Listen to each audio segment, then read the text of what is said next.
आज हम इस वीडियो में स्टूडेंट्स 12th मैथ्स के लिए चैप्टर फर्स्ट तक बोर्ड एग्जाम में आने वाले एक क्वेश्चन को स्टडी करेंगे। ऑलरेडी इस वीडियो में हम उन्हीं क्वेश्चनों को लेंगे जो बोर्ड एग्जाम में ज़्यादा आता है। तो ये जो क्वेश्चन मैंने लिया है 6 मार्क्स का, कभी बोर्ड एग्जाम में आता है, कभी 4 मार्क्स का, और इसके पहले ऑलरेडी वीडियो अपलोड कर चुका हूँ। तो आइए देखते हैं क्वेश्चन है क्या। ए इक्वल टू एक सेट दिया है और आर एक रिलेशन है। तो पहले एक बात समझ लो आप कि जो आप रिलेशन जैसे लिखते थे ए टू बी, लेकिन यहाँ ऐसा नहीं। एक क्योंकि यहाँ का एलिमेंट जब लेते थे तो आप सिंगल एलिमेंट लेते थे, और यहाँ बी का जैसे ऐसे लिखते थे कि ए कमा बी बिलोंग्स टू आर। इसका मतलब होता था कि ए आर बी, यानी ए जो है वो यहाँ का एलिमेंट है और बी यहाँ का एलिमेंट है। क्लियर? लेकिन यहाँ क्या कह रहा है कि ए एक सेट है और आर कैसा है, आर जो है वो कहाँ से कहाँ तक है, A cross A and this A cross A. बात कुछ समझ में आई कि यहाँ एक सिंगल एलिमेंट लेते थे, लेकिन यहाँ कार्टेशियन जो डोमेन है वो आपका क्या है, कार्टेशियन प्रोडक्ट है, और रेंज भी आपका क्या है, कार्टेशियन प्रोडक्ट है। तो अब आपको करना क्या है स्टूडेंट्स, यहाँ जो एलिमेंट लोगे, क्योंकि कार्टेशियन प्रोडक्ट के एलिमेंट कैसे होते हैं, पेयर्ड फॉर्म में, तो उसने इसको डिफाइन किया। क्या डिफाइन किया पहले देख लो भाई, डिफाइंड बाय हियर कह रहा है कि इसके एलिमेंट जो हैं वो ए कामा बी हैं और आर सी कामा डी हैं। जैसे मैंने देखो अभी लिखकर बताया आपको ए comma B belongs to R, तो ऐसे भी आप लिख सकते हो। तो यहाँ जो ए कामा बी है वो यहाँ का एलिमेंट है और सी कामा डी कहाँ का है, यहाँ का एलिमेंट। ये क्लियर हो गया, और एक सेट दिया है वो तो क्लियर ही है। अब आ जाओ हम रिफ्लेक्सिव, और ये कह रहा है ये कैसे हैं, आगे ये भी लिख दो इसको। ये कह रहा है कि ए प्लस डी है और बी प्लस सी, यहाँ तक क्लियर। अब स्टूडेंट्स इसमें क्या एक सबसे इंपॉर्टेंट जो चीज़ है वो काउंटिंग। जैसे ए पहला एलिमेंट था, इसको पहला माना तो यहाँ पहले को लिखा गया, बी दूसरा है तो यहाँ दूसरा इधर लिख रहा है, ये तीसरा है तो तीसरा इधर लिख रहा है, ये चौथा है तो चौथा इधर लिख रहा है। मतलब ध्यान में रहे आपको कि हमें डोमेन का एलिमेंट तो मेरा पीएल फॉर्म में होगा और रेंज का एलिमेंट ये है। तो जितने इस रिलेशन में जितने एलिमेंट आएंगे वो इस रूल के अकॉर्डिंग फॉलो करने चाहिए। अब आ जाओ पहले हम रिफ्लेक्सिव दिखाते हैं, क्योंकि यहाँ रिफ्लेक्सिव दिखाने के लिए आप क्या करते थे, ए कोई एलिमेंट मानते थे इसका और दिखा देते थे कि A comma A belongs to क्या होगा, आर होगा। क्लियर? लेकिन यहाँ क्या करोगे, क्योंकि यहाँ तो एक सिंगल एलिमेंट मानते थे, तो यहाँ क्या करोगे भाई, यहाँ पूरा पेड़ मानोगे, यानी क्या मानोगे।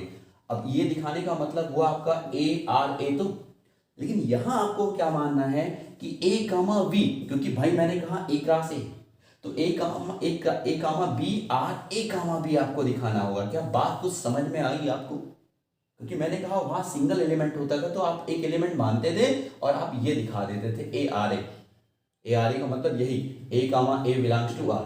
लेकिन भाई अभी यहाँ मेरे पास डोमेन का एलिमेंट कैसा होगा, पीरियड होगा, तो पीरियड मानोगे, लेकिन ये आपको दिखाना होगा।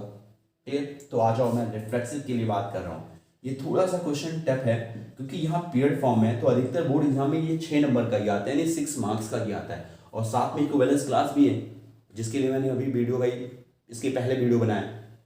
तो आज रिफ्लेक्शन में आपने क्या किया, इस डोमेन का एक पीरियड एलिमेंट ले लिया, क्योंकि क्लास प्रोडक्ट में है तो आपने लिखा let A comma B belongs to A cross ए।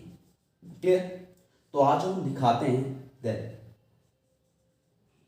अब हमने क्या लिखा, A comma B R A comma B. अब देखो भाई अगर ये फॉलो किया, ये हुआ, तो क्या कहलाएगा, रिफ्लेक्सिव। तो भाई ये तो मैंने डायरेक्ट लिख दिया, अब ये है कि नहीं है नहीं पता, तो आ जाओ यहाँ लिख लेते हैं ना, क्योंकि ये डिफाइन जो कर रहा था। अब देखो इसमें आप भाई रखो, क्योंकि मैंने फर्स्ट सेकंड थर्ड काउंट किया था, तो आ जाओ उसमें भी काउंट करो। आपने इसको काउंट किया फर्स्ट सेकंड थर्ड फोर्थ, इस रूल के अकॉर्डिंग लिखना है और देखना है कि ये इक्वल होता है कि नहीं होता है। मतलब यहाँ तो ये कह रहा था कि ऐसे होगा, तो आ जाओ मैंने फर्स्ट पहले को लिखा, तो क्या लिखोगे ए, फिर यहाँ किसको लिखना है, फोर्थ को लिखना है, तो फोर्थ यहाँ क्या है, बी है। फिर सेकंड को लिखना है, सेकंड क्या है, बी है, और थर्ड क्या है, थर्ड ए है आपका, थर्ड को लिख दिया। अब एक बात बताओ, ये A plus B equal to B plus A same है नहीं है? तो ये देखो मैंने अभी लिखा था, अगर नहीं होता तो यहाँ मैं आर को कट कर देता, मतलब इस एलिमेंट को भी ये नहीं रखेगा, तो नहीं रखता तो क्या होता है, नॉट रिफ्लेक्सिव। लेकिन ये फॉलो कर गया ना, तो इसका मतलब ये ट्रू है आपका, ये क्या है, ट्रू है। इसका मतलब आर कैसा है, आर इज रिफ्लेक्सिव। क्या बात समझ में आ गई? टफ नहीं है भाई, अगर एक ट्रिक से आप चलोगे तो ये ट्रिक है आपकी। क्लियर हो गया? अब आ जाओ दूसरी बात करते हैं किसकी, सिमेट्रिक की। तो सिमेट्रिक में स्टूडेंट्स क्या करते थे आप, दो एलिमेंट आप सेलेक्ट करते थे। कितने एलिमेंट्स, दो। जैसे मैं यहाँ एक एग्जांपल के लिए बता दे रहा हूँ, देखो रिफ्लेक्सिव को अभी रेस कर दे रहा हूँ। सिमेट्रिक के लिए आप क्या करते थे, जब आपको कभी दिखाना होता था कि ए टू बी इज सिमेट्रिक, तो आप यहां से दो एलिमेंट मानते थे, ए कामा बी मानते थे बिलोंग्स टू ए। यहां से दो एलिमेंट लेते थे और क्या और मान के चलते थे कि A comma B belongs to R, तो आप शो करते थे B comma A belongs to R. लेकिन भाई अब हम क्या करेंगे, यहां मेरे पास क्या है, कार्टेशियन प्रोडक्ट है, तो यहां के दो एलिमेंट लेके चलेंगे। कितने एलिमेंट, दो, और दोनों कैसे होंगे, पेयर फॉर्म में होंगे। तो ज्यादा बाहर क्यों जाओ, यही ले लो ना, यही। तो देखो मैं रिफ्लेक्सिव के लिए लिख रहा हूं, पहले मैंने लिखा कि लेट, जैसे यहाँ आपने वन पेयर सेलेक्ट किया था एक क्लास ए का, आप कितने पेयर लोगे, दो पेयर, क्योंकि दो डिफरेंट एलिमेंट लेना होता है। तो देखो एक एलिमेंट मैंने ये ले लिया और एक ये मैंने लिखा पहले कि A comma V and C comma D belongs to कहाँ का, डोमेन का, यहाँ का। मैंने ये मान लिया और मैंने कहा भाई साथ में ये मानते हो और ये भी मान के चलते हो।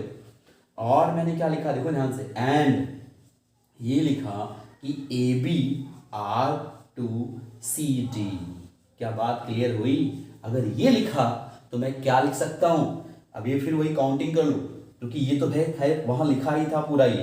तो आप इसके अकॉर्डिंग आपके क्वेश्चन में लिखा था A plus D equal to B plus C. अब मुझे दिखाना क्या है, सबसे बड़ी ये चीज तो मैंने वहीं से कॉपी की सिमेट्रिक के लिए, लेकिन दिखाना क्या है, ये मान के चलते तो ये दिखाना होता है ना।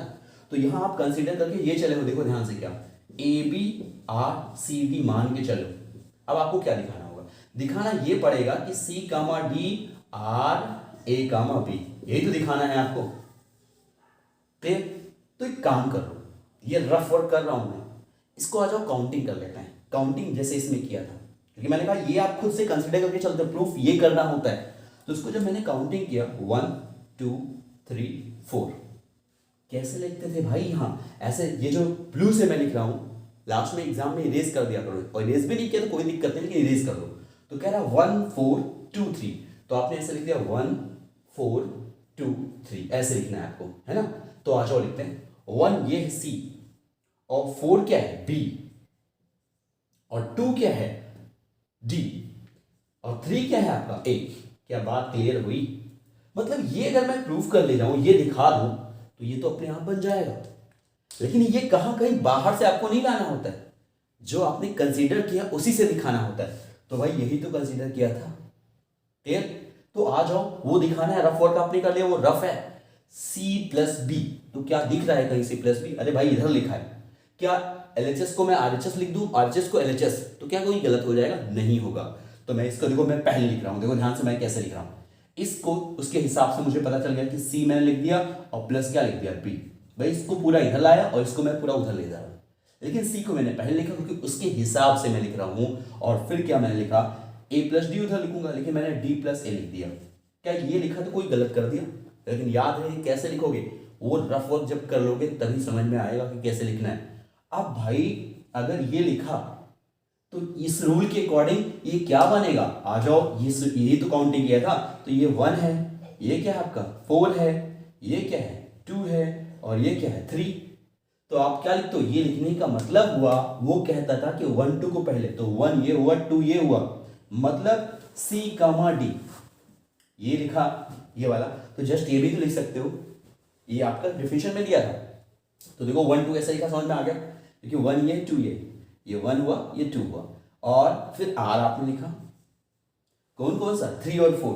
3 कौन है आपका, ए है, और 4 कौन है, बी। क्या देखो यहां आप मान के चले थे, A B R C D मान के चले थे, ये तो डिफिनेशन होगा अकॉर्डिंग टू क्वेश्चन। और ये आपने जो दिखाया समझ में आ गया। तो भाई क्वेश्चन से ही कॉपी करना होता है, इसका मतलब आपने ये बिलोंग्स टू ये दिखा दिया, मतलब ये डोमेन का एलिमेंट और ये रेंज का। तो इसका मतलब क्या हो गया कि R इज क्या चीज, R इज सिमेट्रिक। यहां तक क्लियर, सिमेट्रिक भी हो गया। अब आ जाओ भाई, बात किसकी करते हैं, ट्रांजिटिव की। किसकी, ट्रांजिटिव की। तो आ जाओ ट्रांजिटिव, देखो उसके दिखाने के लिए क्या करते हो। अब मुझे जो दिखाना है कि R इज ट्रांजिटिव, यानी आर ट्रांजिटिव के लिए बात करनी है। तो इसके लिए पहले स्टूडेंट्स कुछ बता दें आपको अलग से। इसके लिए आप क्या करते थे, जब कभी R from A to B लिखा होता था तो यहां से आप 3 एलिमेंट लेते थे। कितने element? 3। A comma B comma C belongs to this, और साथ में मान के चलते थे कि A B belongs to R, फिर B comma C belongs to R. तो आपको दिखाना होता था A comma C belongs to R. क्या ये बात समझ में आई? तो यहां भी आ जाओ, ए क्लास ए के कितने एलिमेंट सेलेक्ट करेंगे? 3। और तीनों भाई ये कैसे होंगे? पीएड फॉर्मेट में होंगे। तो आ जाओ हम करते हैं। मैंने यहां लिखा कि let A comma B C comma D and E comma F. यहां तक क्लियर? बिलोंग्स टू कहां? ए क्रॉस ए। 2 चीज आप मान के चलते हो, ये और ये मान के चलते हो। सच दैट, कैसे आपने माना? एस टी लिख दिया। एस टी मतलब क्या? सच दैट, शॉर्ट फॉर्म में। कैसे आपने माना? लिखा A comma B R C comma D. तो अगर ये लिखा तो अकॉर्डिंग टू डिफिनीशन क्या होगा भाई? 1 2 3 4 है तो 1 4। ये तो वैसे ही कॉपी कर दो, कुछ सोचना ही नहीं है आपको। मतलब आपने लिखा A plus D is equal to B plus C. यहां तक ये। अब आ जाओ दूसरा, ये भी आप मानते हो इससे रिलेशन। जैसे मैंने कहा ए से बी आपने लिख दिया, बी से सी भी लिख दो, ये रफ वर्क है आपका इधर। तो आपने लिखा and C comma D R और फिर ई कामा एफ। यहां तक क्लियर? तो अब ये लिखा तो भाई अब यहां काउंटिंग कर लो, नहीं कंफ्यूज हो जाओ आप। जैसे इसको काउंटिंग कर लिया 1 2 3 4, और यहां क्या लिखते हो? पहले 1 4, फिर आप लिखते हो 2 3, ऐसे रफ वर्क कर लिया आपने। तो 1 क्या है? 1 है आपका सी, और 4 क्या है? एफ, फिर इसको 2 लगाया। 2 क्या है? डी, और 3 क्या है? ई। यहां तक क्लियर? ये आपका, अब इसे इरेज कर दे रहा हूं, ये आप समझ चुके होंगे। ये आपका फर्स्ट मान लिया आपने, ये आपने सेकंड मान लिया। अब मुझे दिखाना क्या है स्टूडेंट्स? हमें ये दिखाना होगा कि ए बी और ई एफ, क्योंकि A B is to this and this, तो मुझे दिखाना है ये पूरा आपका जो दिखाना है। मैं राउंडिंग कर दे रहा हूं, ध्यान से देखो। इसको इसके साथ कनेक्ट करना है आपको। क्लियर? तो क्या करो? फर्स्ट और सेकंड को ऐड कर दो। आ जाओ, अभी देखो अपने आप मिल जाएगा। तो मैंने यहाँ क्या लिखा? क्योंकि जो आपने कंसीडर किया उसी से तो प्रूव करोगे, बाहर से कहीं कुछ नहीं लाओगे। तो आपने यहाँ लिखा कि एडिंग 1 एंड 2। आ जाओ, जैसे ऐड करते हैं क्या होता है? एलएचएस में ऐड करते हैं, आरएचएस में। तो यहाँ जब ऐड किया तो मिल गया A plus D plus C plus F equal to B plus C plus D plus E. क्या कुछ कैंसिल हो रहा है? हाँ भाई, बहुत सारी चीज कैंसिल हो रही है। क्या? जैसे डी कैंसिल हो गया, सी कैंसिल हो गया, तो बचा क्या? ये A plus F equal to B plus E. क्या यहां तक क्लियर? अब आपको दिखाना क्या था? ये जो है ये काउंट करो भाई, काउंट इसके हिसाब से करो। देखो इसके हिसाब से पहले को क्या मानो? फर्स्ट। दूसरे को क्या मानो? 4। अगले उधर वाले को क्या मानोगे? 2। और फिर उसको क्या मानोगे? 3। तो अगर ऐसा लिखा है तो क्या ऐसे लिख सकते हैं? यानी हम लिखेंगे 1 2 आर 3 4। तो 1 कौन है भाई? ए है ना आपका, तो ये हो गया ए, और 2 कौन है? बी, फिर बीच में आर आता है, फिर 3 4 लिख दो। 3 आपका क्या है? ई, और ये 4 क्या है? एफ। क्या ए बी को ई एफ में बिलोंग करा दिया? यस। तो इसका मतलब क्या? R is transitive. क्या ये समझ में आ गया? तो अब ये देखो, आपका सबसे पहला ये था फर्स्ट रिफ्लेक्सिव। ये जो आपका था ये था, आपने सिमेट्रिक दिखाया था। देखो ये है आपका अब भाई जगह नहीं है तो मैंने ये लिख दिया यहाँ, इसको सेकंड मान लिया। ये पूरा वाली जो सिमेट्री दिखाया ये क्या है? सेकंड वाला हो गया। क्लियर? आप इधर लिखिएगा। और ये क्या है? थर्ड। तो फ्रॉम फर्स्ट सेकंड थर्ड, मैं यहां लिख दे रहा हूं, देखो ये जगह नहीं है। From first second and third क्या हो गया? क्योंकि जब किसी भी रिलेशन के लिए आप रिफ्लेक्सिव, सिमेट्रिक, ट्रांजिटिव दिखा देते हो तो वो क्या कहलाता है? इक्विवेलेंस रिलेशन कहलाता है। तो from first second third R is क्या हो गया? इक्विवेलेंस। समझ में आ गया? R is an equivalence relation. अभी देखो स्टूडेंट्स, एक टॉपिक हुआ, आपने इक्विवेलेंस रिलेशन दिखाया है 6 नंबर का, तो 4 नंबर आपको मिल गया। अब 2 नंबर यहां से मिलना है। Also obtain the equivalence class of 2, 5। अब इसके लिए इक्विवेलेंस क्लास निकालनी, तो आ जाओ पहले मैं डिफाइन कर दूं इक्विवेलेंस क्लास क्या होता है। ऑलरेडी मैं इसके पहले वीडियो अपलोड कर चुका हूं, तो जो नहीं देखे होंगे वहां से देख लें। इक्विवेलेंस क्लास जैसे आप लिखते हो, मान लो ए एक एलिमेंट है, जैसे आर एक सेट है ए टू बी। अब अगर आर इक्विवेलेंस रिलेशन रखता है तब मान लो ए एक एलिमेंट है जिसका इक्विवेलेंस क्लास निकालना है, तो वही एलिमेंट कहाँ का होता है, वो रेंज का होता है। तो इसके लिए वैल्यू क्या आती है इसकी, एक तो B such that B comma A belongs to R. क्या समझ में आया? यानी जो ए जो होगा एलिमेंट वो कहाँ का होता है, रेंज का होता है, और उस रेंज के एलिमेंट से डोमेन का जो भी एलिमेंट जुड़ा होगा वही इस ए का क्या कहलाएगा, क्लास कहलाएगा। क्लियर हो गया? लेकिन अभी यहां जो क्वेश्चन दिया है वो क्या है, R from a class A to a class A.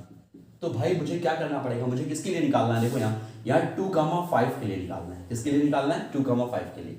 तो यहाँ जो मेरा एलिमेंट होगा 2,5 वो कहाँ का होना चाहिए, वो यहाँ का तो होगा।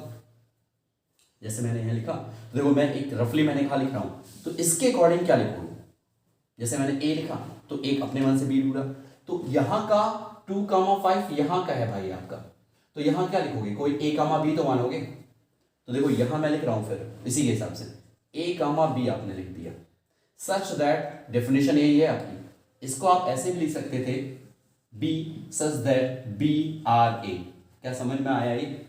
तो उसी तरह से मैं यहां लिखने जा रहा हूं, ए बी लिखा क्योंकि ये 2,5 तो ये ए वाले की जगह पर है, तो आपने लिखा इसको ए कामा बी आर 2,5। क्या यहां तक क्लियर? अब इसको इस लैंग्वेज के अकॉर्डिंग क्या लिख सकते हो, ये कह रहा था 1 2 3, देखो यहां था 1 2 3 4, तो यहां आप लिखते हैं 1 4 और फिर यहां 2 3।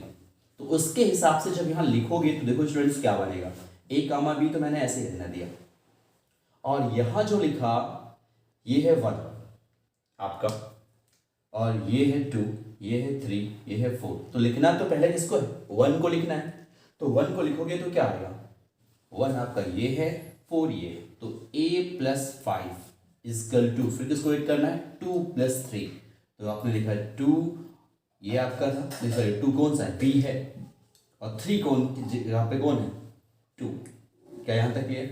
अब स्टूडेंट्स a और b को हम ऐसे सिलेक्ट करेंगे, और ये b कहाँ सिलेक्ट करेंगे, यहीं से लेंगे, a = 1 to 9 से वहीं से लेंगे, और देखेंगे a की वैल्यू आ जाओ रखें, और a और b की जो भी पेयर इसको वेरीफाई करेगी वही इस 2,5 का क्या होगा, क्लास होगा। तो आज जो मैं यहाँ रफली ये रफर करने जा रहा हूँ, a की वैल्यू पहले मैंने क्या रख दी 1, तो a की वैल्यू जब यहाँ 1 रखोगे तो यहाँ क्या आएगा, सॉल्व करो तो आएगा 1 + 5 = b + 2। तो ये 5 1 क्या हो गया, 6 = b + 2। तो b की वैल्यू क्या आ गई, 4 आ गई। यानी जब मैंने इसमें a की वैल्यू 1 रखी, क्योंकि मैंने कहा सारी वैल्यू यहीं से लोगे, तो b की वैल्यू क्या आ गई, 4। तो यहाँ आपने पहला जो इक्विवेलेंस क्लास इसका हुआ 1,4। क्या समझ में आया? चलो आ जाओ एक और रफ करके बता रहा हूँ। a की वैल्यू यहाँ क्या रखोगे, 2 रखोगे। तो आ जाओ यहाँ जैसे a की वैल्यू आपने 2 रखी, तो इसमें 2 रखोगे क्या होगा, 2 + 5 मतलब 7 आ गया। 7 कैसे लिखा समझ में आया, क्योंकि एक जगह पे आपने 2 रखा, तो 2 + 5 7 हो गया। और यहाँ क्या आ गया, b + 2। तो अब b की वैल्यू यहाँ क्या आ गई, 5। तो a की वैल्यू जब 2 रखोगे तो b की वैल्यू क्या होगी, 5 होगी। अब समझ में आ गया? तो ऐसे बाकी रखते जाओगे, मैं आप डायरेक्ट लिखने जा रहा हूं। a की वैल्यू जब आप ऐसे 3 रखोगे तो b की वैल्यू क्या आएगी, श्योर है 6 आएगी, आप करके देख सकते हो। और a की वैल्यू ऐसे जब 4 रखोगे तो b की वैल्यू क्या आएगी, 7 आ जाएगी। ऐसे जब इसकी a की वैल्यू इसमें 5 रखोगे तो जो b की वैल्यू आएगी वो 8 आ जाएगी। और ऐसे a की वैल्यू जब आप 6 रखोगे तो b की वैल्यू क्या आएगी, 9। चलो एक बार हम, अब 9 तक मेरे पास एलिमेंट ही थे, एक बार रख करके देख लेते हैं लास्ट वाला। देखो 6 5 11 और 9 2 कितना हो जाएगा, 11। तो इसका इक्विवेलेंस क्लास ये सारे एलिमेंट हुए, कितने एलिमेंट हुए, 4 एलिमेंट हुए पेयर फॉर्म में। क्या क्लियर समझ में आ गया? तो स्टूडेंट्स वीडियो कैसा लगा ये ज़रूर कमेंट बॉक्स में कमेंट करके बताइएगा। और भाई आप लोग क्लास 12th में जितने भी मैथ्स के स्टूडेंट्स हैं उनको ये वीडियो शेयर कर दिया करिए, ताकि वो भी उनका भी कुछ डाउट्स जो हो सारी चीज़ें क्लियर हो जाए। Okay, thank you sir. Next video में मिलते हैं नेक्स्ट क्वेश्चन के साथ। ओके।